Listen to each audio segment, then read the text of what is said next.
இவர் ஊதல இந்த பொண்ணு ஆரணியும் பாக்குறப்ப இல்ல சிவாஜி பத்மினி பார்த்த மாதிரி இருக்க. படம் பாத்திருக்கேன் நீ? இல்ல. சிவாஜி கணேசன் பத்மினி நேர்ல பாத்திருக்கியா? இல்ல. அப்புறம் எதை வச்சுடா இந்த மூஞ்சி சிவாஜி கணேசன் அந்த மூஞ்சி பத்மினின்னு சொன்ன? சொல்றா சொல்லு. போல சொல்லுங்க. ஐயாவா நான் என்ன கிழவனா? தம்பி சொல்ல சொல்லி இவரு சொல்ல சொன்னாரு. ஆட்டா நடக்கிற ஊருக்கு எல்லாம் 10 ரூபா தரேன் இந்த மாதிரி போன் பேசி அதுலயும் அந்த சவுருக்காரன் கார ஓடுற மாதிரி சொல்லு அவரு சொல்ல சொன்னாரு. நீ போ. ஏன் உனக்கு இந்த வேலை? நீ வாங்குற இந்த 10-5 பிச்சைக்கு இது தேவைதானா? ஒரு விளம்பரம். என்னடா விளம்பரம்? அந்த சினிமாக்காரங்க தான் அப்படி செய்யறாங்க. தனக்கு தானே வால் போஸ்ட் அடிச்சு செவத்த நார வைக்கிறாங்க. ஒண்ணுமே கிடைக்கலன்னா பிறந்த நாள் கொண்டாடுறாங்க.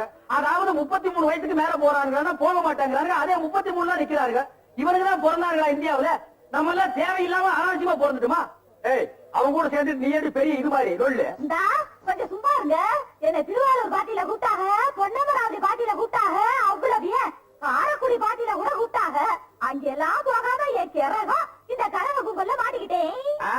அமெரிக்காவில மைக்கேல் ஜாக்சன் கூப்பிட்டாகோ, ஜப்பான்ல ஜாக்கி சான் கூப்பிட்டாகோ, என்னடி கலர் கலரா ரீலா விடுற? ஏய் ஜனங்களே பாத்துக்கங்க, என் மேல தப்பு இல்ல. இந்த பாவத்துக்கெல்லாம் நான் ஆளாகவே மாட்டேன். அத்தனையும் பொய்ய பாரு. செய்யறதையும் செஞ்சு விட்டு முடிக்கிறத பாரு. திருவிழாவில காணாம போன புள்ள மாதிரி. ஏய் உன்ன தெரியுண்டா எனக்கு. என்னென்ன வேலைக்கு எப்படி எப்படி முடிய டைப்பா மாத்துவேன்னு எனக்கு தெரியும். இதெல்லாம் நம்ம கிட்ட வேண்டாம் மகனே. ஓ ஓடா. ஏய் இப்படி போடி போடி. உங்க 2 பேருக்கு நாங்க தான்